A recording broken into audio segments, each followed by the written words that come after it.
Good morning, folks. How are we doing? Today is the 19th day of November 2024. It is about 5 minutes after 6 a.m., dark and early down here in Tampa, Florida. And of course, this is Gabby.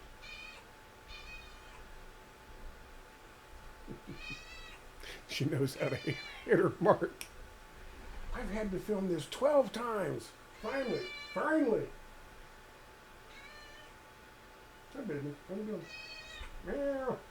Are you gonna pee on my stuff while I start doing my video? Yeah, probably. Okay, well, that's what you do.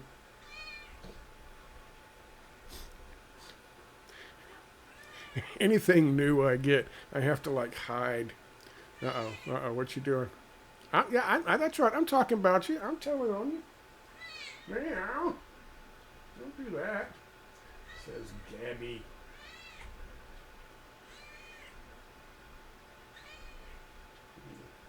Anyway, how you guys doing? It's dark and early, very dark down here in Tampa. Uh-oh. She may attack. You never know. What are we talking about? A very short video for you this morning. I've got to help a neighbor with something. My neighbor's dog, I'll go ahead and dox her dog, Mona. Beautiful husky. Every now and then I'll be like doing something around the house, and I'll hear this commotion outside. People whistling and calling and stuff like that.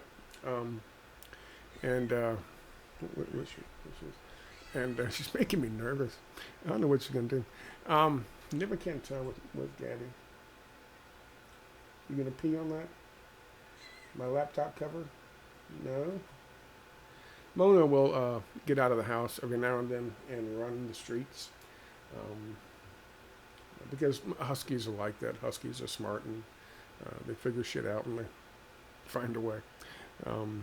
Anyway, I love Mona. She's a great dog, and they'll be out there trying to get her back in, try to corral her, and all I'll do is, where's she going? Okay, all I'll do is open the door and go, Mona, and she just comes running up to me, and she lets me get a hold of her, and she happy pees a little on my fucking stoop there. And then the family comes over and says hi. It's nice. It's a good way to say hi to your neighbors. You get to see their dog. I love animals. I really do. I don't think I was doxing Mona, but if she wants to fucking see me, then she's got to get a little doggy lawyer. And we'll go to doggy court. And I'll pay her off in doggy biscuits, doggy treats. Anyway, that's my fucking life. That's the highlight of my life. Oh, Mona's free, yay! What are we talking about? Stuff that I shouldn't be making jokes about to start off this video. It's a very serious video. Lebanon yesterday, Hezbollah yesterday, I should say, specifically, launched an attack against Israel, this time doing something they hadn't done before, specifically targeting. Well, Hezbollah is different. I shouldn't say that.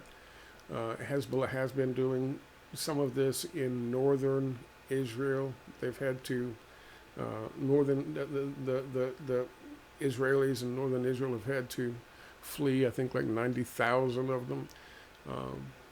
Because they're just back and forth with the IDF. The IDF will launch 50 fucking rockets into Lebanon, into southern Lebanon.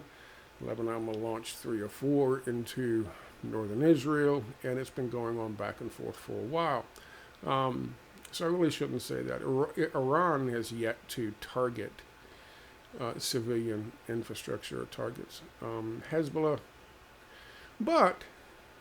however, Hezbollah has avoided serious population centers in the past.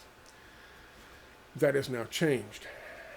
They targeted area inside Tel Aviv, marketplace area, and some civilian infrastructure. And there were fires, and there were explosions, and there was running, and there was screaming, all kinds of shit. I want to say this right off the bat before we continue. Two things.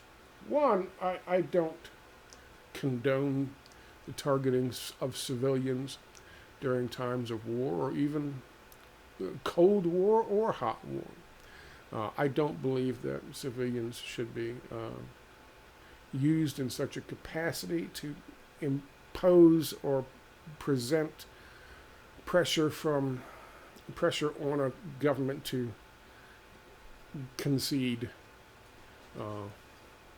to surrender, or to a peace treaty that they don't want to fucking concede to. This is what's happening. This is a quote-unquote fire-for-fire campaign being leveled now by Hezbollah. What they are saying is, you target our civilians, we'll target yours. You target our major population centers, we'll target yours. And that started yesterday. And it started in response to targeting over the weekend of civilians in Beirut, specifically Beirut fucking suburbs. No question, that's what the Israeli rockets did.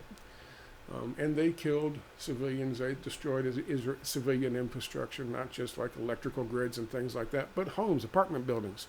And they've been doing this from day one, Israel has, in Lebanon. Here's the point of what Israel's doing. This is part two of what I wanted to say here. I oppose that wholeheartedly. In fact, let's just call it what it is. I don't care if it's the IDF doing it. I don't care if it's Hezbollah doing it in retaliation to the IDF. I don't care if it's Hamas doing it, or Palestinian resistance doing it, or if it's the IDF doing it. I don't care who does it. It is terrorism. And it is the original definition of terrorism, which is if you use violence or the threat of violence against a civilian population in order to change that country, their country, either economically, socially, or politically. That's called terrorism, and that's the original definition of it. We changed the original definition of it because we consistently use the threat of violence to make changes politically, economically, and socially in countries. But that is the definition of terrorism, and that is what Israel was doing in Beirut this weekend when they bombed civilian infrastructure. They knew the United States had, someone coming over today, to Lebanon to sit down and try to berate them into accepting a ceasefire deal.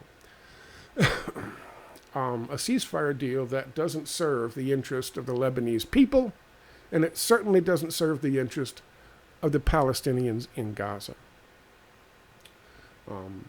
So, what Israel did, once again, was to attack the civilians, the soft targets of a nation, in the hopes that it would terrify the civilians to the point where they would put pressure on their government to accept the ceasefire deal. Okay? In my opinion, that is terrorism. That is no different than someone strapping a fucking suicide bomb vest on and boarding a fucking bus in Tel Aviv. The only difference is it's state-sponsored terrorism. And if you consider what Al-Qaeda was, that we created them, we made them, and we used them as proxy armies in other countries to change that, then that was also state-sponsored terrorism. So too could be considered the fucking suicide vest and the bus. Okay? That's the first thing. The second thing I want to say is this. Before the supporters of Israel come rushing at me, or YouTube, or Google, or Alphabet, or Blogspot or BitChute and attack me for being anti-Semitic because I'm holding Israel to a different standard than the rest of the world because they're the Jewish state and I'm an anti-Semite, that's bullshit. There has been a long history of mine dating back to before 2007 on the record in public where I have called out the United States of America for doing the exact same goddamn thing. So don't say to me that I'm an anti-Semite because I'm calling out Israel for doing something that other countries do and they get away with. Bullshit. Bullshit. I have called out the United States for a number of this. Just off the top of my head, we could talk about Libya, we could talk about Syria, we could talk about Yemen, we could talk about Iraq. Shock and awe. What is shock and awe? Shock and awe is terrifying a population so they will turn their backs on or revolt against their government so we can change them politically, economically, and socially. I called that shit out real time when it was happening and got attacked for it like the Dixie Chicks. Don't care. I was right. Everybody else was wrong. Go fuck yourself. Shock and awe is wrong. If you want to go back to even further, we can talk about a number of different fucking cases. We could talk about, well, I don't know, firebombing 60 wooden cities in 30 fucking days in the lead up to Hiroshima and Nagasaki. Were those military targets? No. What was the purpose of firebombing with napalm 60 wooden cities in Japan in 30 fucking nights? Terror. Have the Japanese population turn against their government and force them to fucking submit. This is not war. Even though I understand, I am not a fucking I'm not a war fucking historian. I'm not a tactician or an expert. I'm not a fucking military fucking guy. Even though I was Navy brat to a guy who served in the Navy his entire life and worked research and development afterwards. I know a little bit about it. And I've been doing this for quite some time. I still know a little bit about it, and only a little bit about it. But I will tell you, this is not what war is supposed to be. This is how cowards fight war. Bombing soft targets, going after civilians in order to get the civilians to turn on their own government. Now, I don't support it when we did it. I certainly don't support it when the IDF does it. And I don't support it when Hezbollah does it. For that matter, I don't support it when Hamas does it. And I am on record with all of that. I made a video talking about Hamas should have given back the 100 fucking hostages by now. Give them back. The hostages have paid their fucking price in all of this long ago. Give them back. Show the world that you're not the same as the IDF, who's currently holding 2,000, 3,000, 4,000 Palestinians in military prisons with no goddamn charges and torturing them, and raping them, and killing them. Show the world you're better than that. Be fucking better than that. Don't just show the world. Don't do it for fucking PR. Be better than that.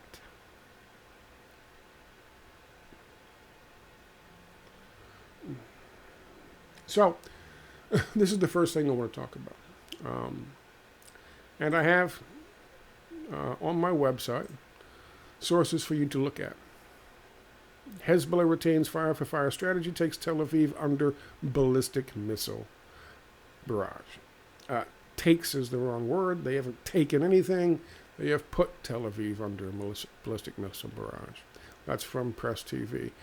There's another interesting article here from Craig Murray. Craig Murray I will post a link to, I'll post this on my website. You can find it on my website. I'll post a link to it down below. This is from Consortium News. Now he's talking about the fact that we have this UN, U.S. envoy, Hochstein, who was on his way to, if he's not in Lebanon today, and they're trying to force Lebanon into taking this agreement, this ceasefire agreement. Understand this.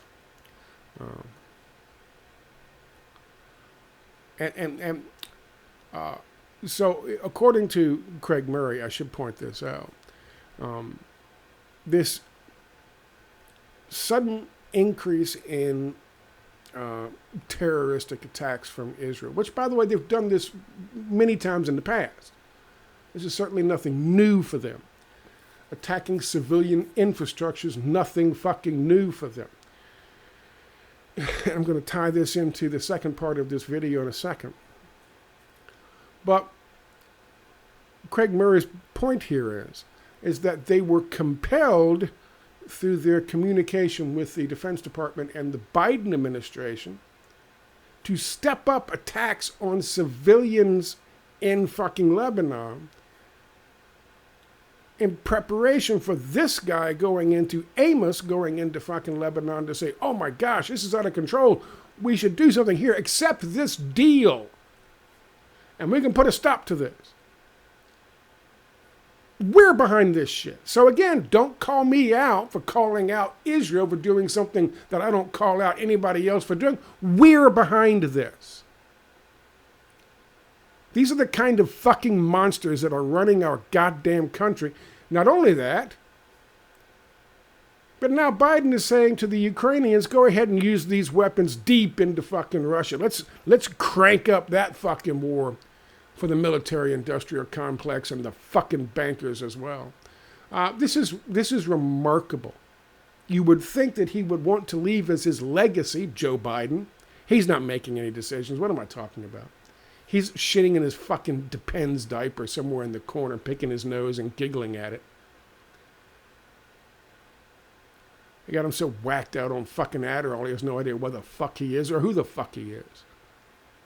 So they're just like, who cares? Let's go. Neocons in his office just robo-signing his goddamn name to shit. And this is what I fear. Trump, you think Trump is going to be any different? You think Trump is any different? Let me explain something to you. After he had his fucking...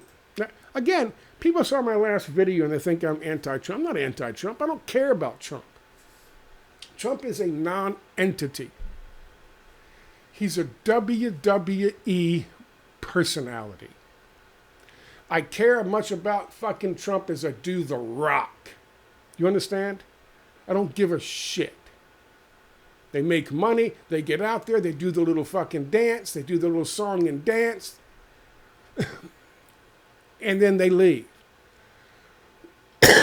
What concerns me is the same thing that concerns about Trump is the same thing that concerns me now about Biden, and has about Biden for a while. And that is, who the fuck is really making these decisions? Because it's not Trump right now with his administration.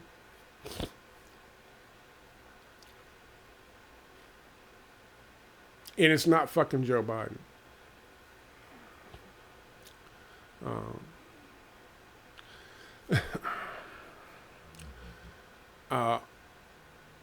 The truth of the matter with Trump is this.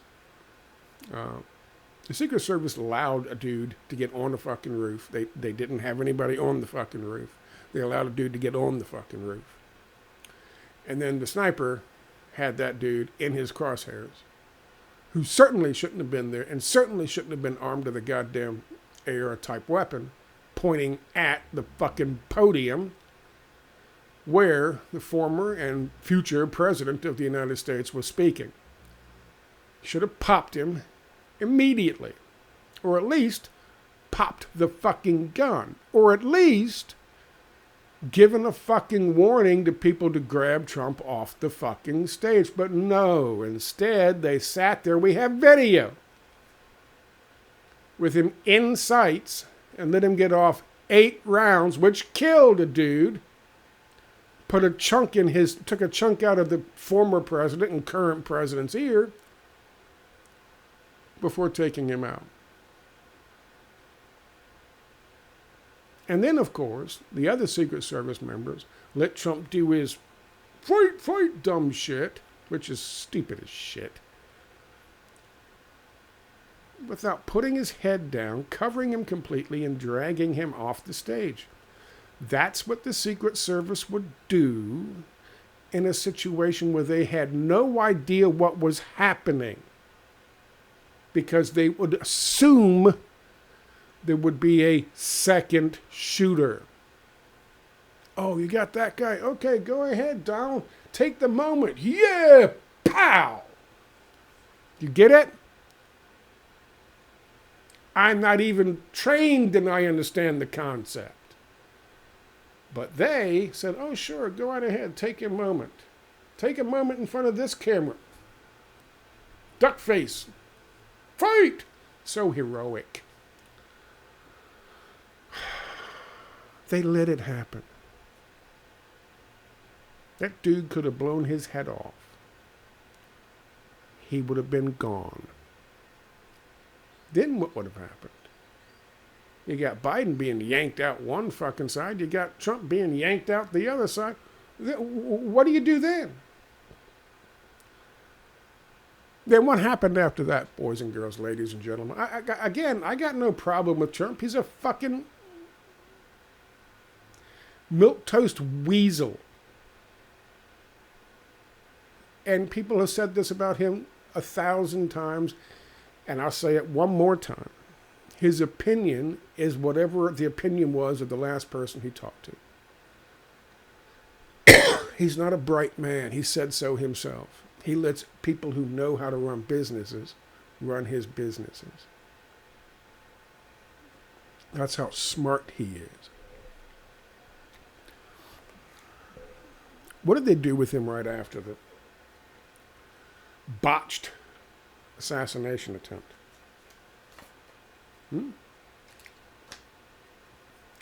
I mean, before, they put Lee Harvey Oswald in the area, but then they had real shooters take out that president. Before that, and then after that, when they wanted to get rid of Reagan, they knew they couldn't do that.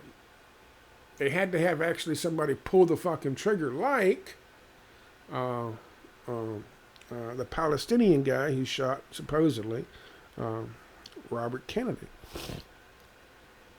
Except Robert Kennedy was shot from the back, and the Palestinian guy fired 6 shots from the front. Odd how that works, isn't it? You see, those 2 cases told the fucking Secret Service, we got to change how we do things. We actually have to put somebody there and let that person get off a fucking shot. So, you had the dude take a shot at fucking Reagan, but they had to move his car all the way down the end of the block instead of having it right there at the door when you open the door and come out, because that's where the guy was standing, around the corner. So they let that happen. And then, of course, they let this happen with Donald Trump. Right? So what happens directly afterwards?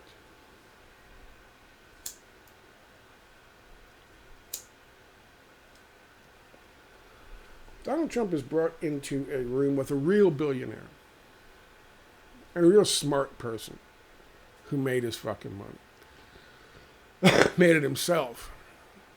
Somebody who was deeply integrated into the deep state, a guy by the name of Peter Thiel. Peter Thiel, see, here's how you understand power. You go to see power. Power doesn't come to see you. They brought Trump to see Thiel. They also brought his fucking vice president, J.D. Vance, who was on the record saying fucking he would rather vote for Hillary Clinton as a Republican than Donald Trump. Called Donald Trump a piece of shit. Famously called him a piece of shit. Trump would never put him in his fucking, make him his fucking vice president. Peter Thiel made him do it. That's what power does. That's how power works. So when I tell you, I have more than ample reason to understand. That's not Trump making these choices. If Trump really wanted to be Trump, he would have lived up to his populist rhetoric in 2016 when he was president for 4 years, but he didn't. And he would certainly do it now. But he won't. Why? Come in close, I'll tell you. Ready? Because the people who were assigned to protect him let some jackass take a piece of his fucking ear. And the real power in this country told him, you fuck with us, and we'll have real fucking snipers next time.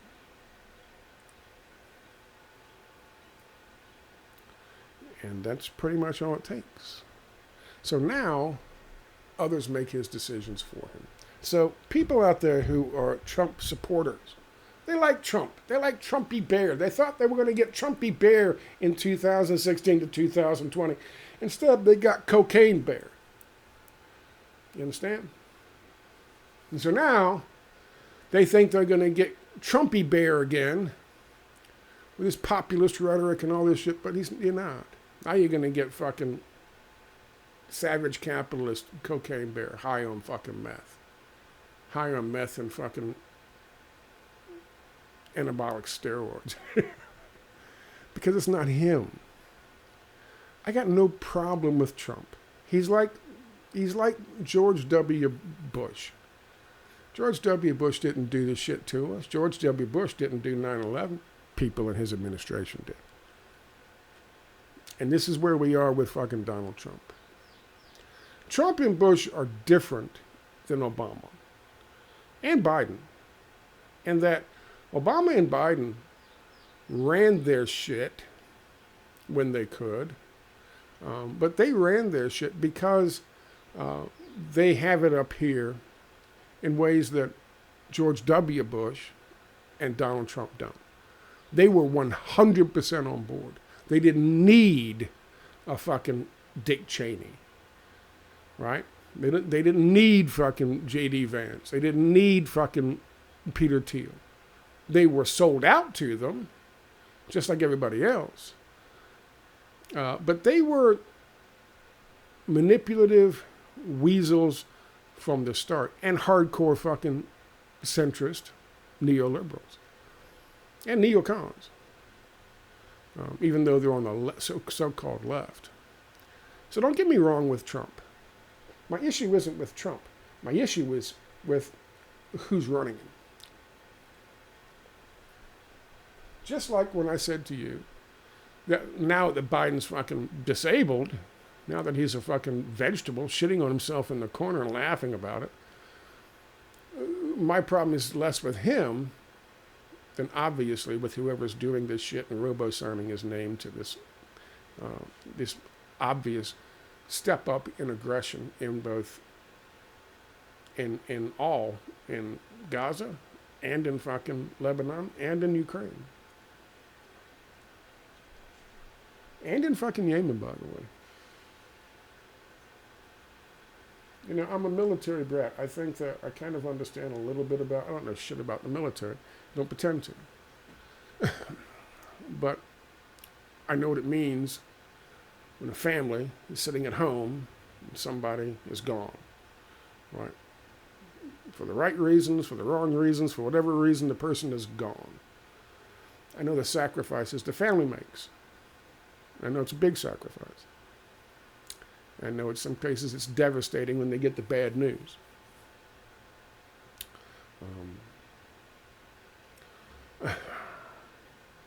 Luckily, my uncle served, my grandfather served, my father served for his entire life. I never had to deal with that, luckily. But many people that we knew did. My point is this. Um,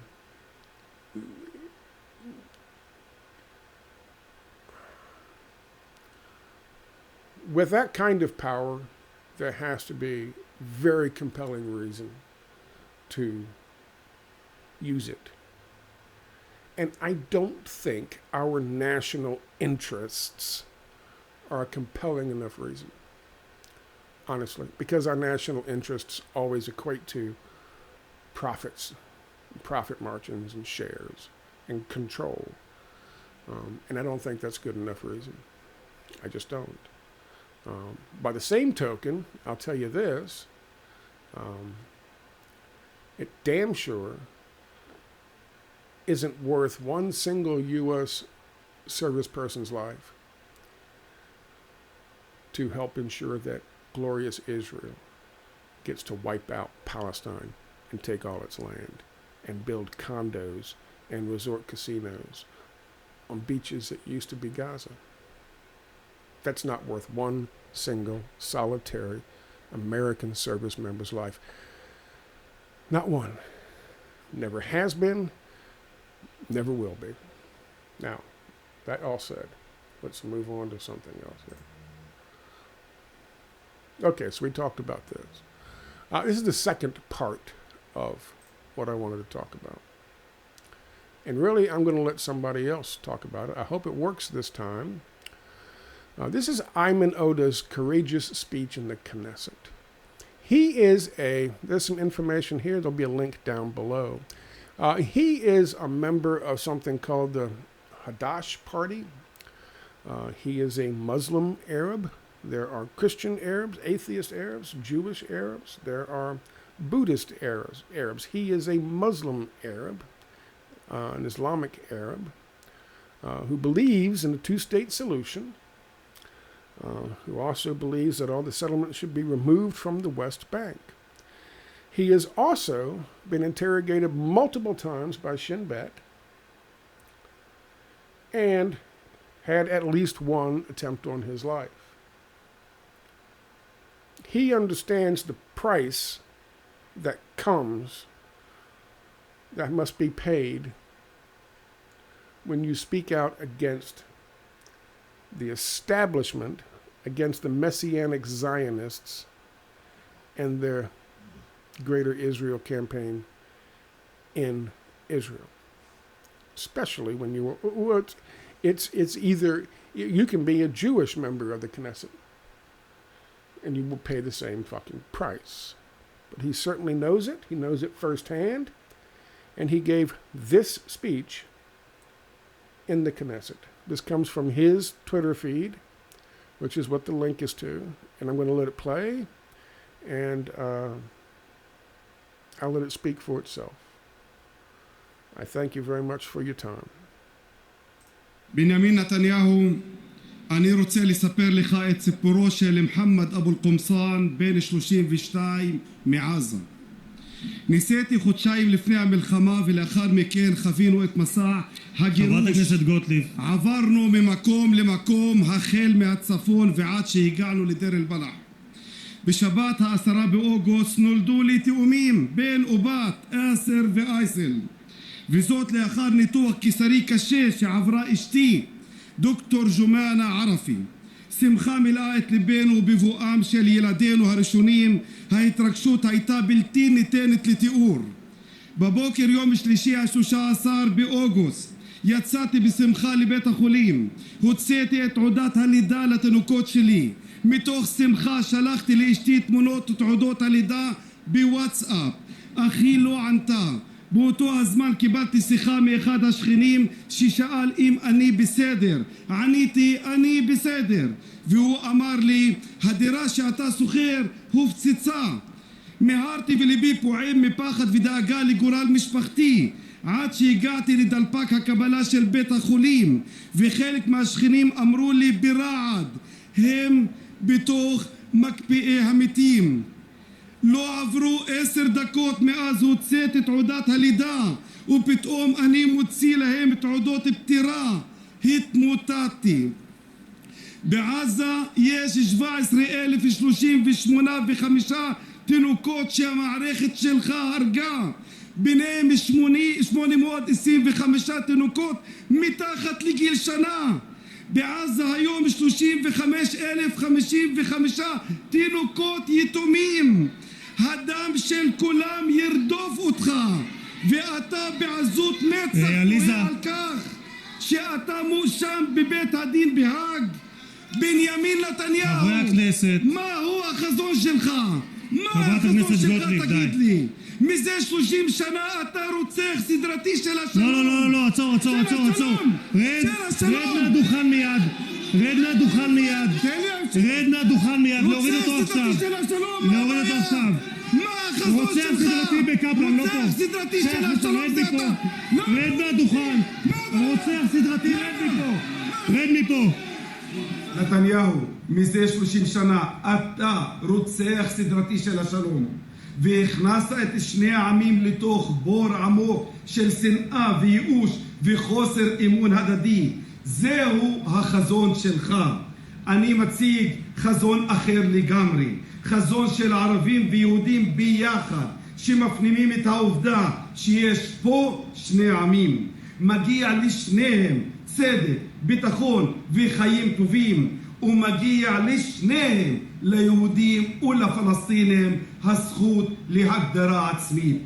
חזון החיים שלנו ינצח את חזון המוות והייאוש שלך, בנימין נתניהו.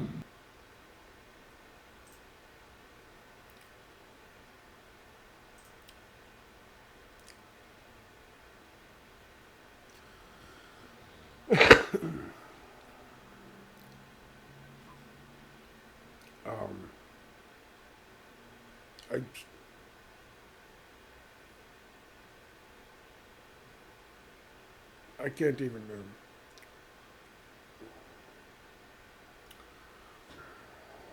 I thank you for your time.